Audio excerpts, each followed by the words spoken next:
Guys, आज हम एक ऐसी खबर के बारे में बात करेंगे, एक ऐसे मुद्दे की चर्चा करेंगे जो सीधे मध्य पूर्व की राजनीति और पूरे विश्व की सुरक्षा को प्रभावित कर रहा है। खबर कुछ ऐसी है कि हाल ही में रशिया के राष्ट्रपति व्लादिमीर पुतिन ने ईरान के नए सुप्रीम लीडर मोज्तबा खामेनेई को उनकी नियुक्ति पर बधाई दी है और कहा है कि रूस हमेशा ईरान को अटूट समर्थन देता रहेगा। अब सबसे पहले आप समझो कि ईरान में जो सबसे बड़ा नेता होता है उसे कहा जाता है सुप्रीम लीडर। ये इंसान पूरे देश की सबसे बड़ी शक्ति होता है।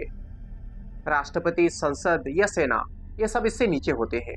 आपको जानकारी होगी कि अभी कुछ ही समय पहले अमेरिका और इजराइल के द्वारा किए गए मिसाइल अटैक से ईरान के सबसे बड़े और सबसे लंबे समय के नेता अली खामेनेई की मौत हो चुकी है और इसके बाद से देश का नेतृत्व करने वाला कोई नहीं था। वो जो पोस्ट थी वो खाली हो चुकी थी। अब उसके बाद हुआ ये कि ईरान की सुप्रीम धार्मिक परिषद असेंबली ऑफ एक्सपर्ट्स ने अली खामेनेई के बेटे मोज्तबा खामेनेई को यहाँ का नया सुप्रीम लीडर नियुक्त कर दिया है। मतलब कि अब मोज्तबा खामेनेई ईरान के आधिकारिक तौर पर सबसे ताकतवर नेता है। यानी कि पहले जो पिता थे उनके बाद उनका ही बेटा यहाँ का सबसे बड़ा नेता बन चुका है। और जब मोज्तबा खामेनेई का नाम नए सुप्रीम लीडर के रूप में घोषित हुआ है तो रशिया के राष्ट्रपति व्लादिमीर पुतिन ने तुरंत उन्हें फोन करके, जैसा कि मीडिया हेडलाइन है, तुरंत उनको फोन करके बधाई दी है।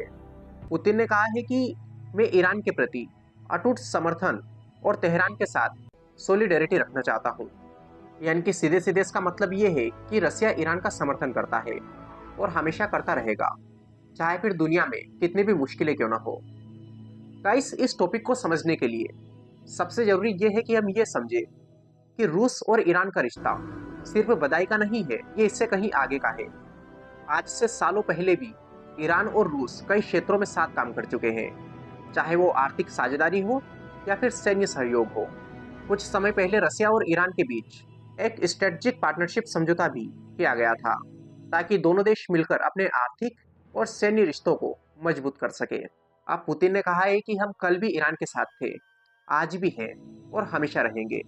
और यहाँ पर मुद्दा सिर्फ रूस का नहीं है, पूरी दुनिया के बड़े बड़े देश इस पर प्रतिक्रिया दे रहे हैं। अमेरिका के राष्ट्रपति डोनाल्ड ट्रंप ने हालांकि इस फैसले को स्वीकार नहीं किया है। ट्रंप ने कहा है कि देखते हैं कि अब आगे क्या करना है।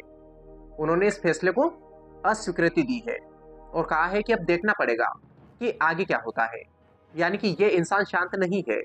अमेरिका ने ईरान के साथ युद्ध जैसी स्थिति में पहले भी कई बार चेतावनी दी है और इसका असर तेल की कीमतों पर पड़ा है, राजनीति पर पड़ा है, सुरक्षा पर पड़ा है।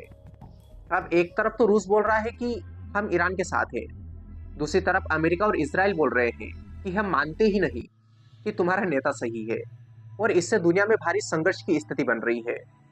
और जब एक बड़ा देश यानी कि रूस कहता है कि हम तुम्हारे साथ हैं, हम ईरान के साथ हैं, तो बस किसी नेता का ये कहना एक सामान्य दोस्ती नहीं होती।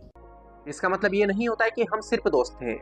अगर कोई बड़ा नेता कहता है कि हम आपके साथ हैं तो इसका मतलब ये है कि हम हर स्तर पर समर्थन देंगे। और जब दूसरा देश कहता है कि हम खुश नहीं हैं और देखेंगे कि आगे क्या होता है, तो इसका असर अंतर्राष्ट्रीय राजनीति, मार्केट, सुरक्षा व्यवस्था, इन सब पर पड़ता है। फिर इसके बारे में आप क्या सोचते हैं? अपने विचार कमेंट बॉक्स में बताइए। वीडियो पसंद आए तो लाइक करिए, चैनल पर नए हो चैनल को सब्सक्राइब कर लीजिए। Wish you all the very best. Thank you so much.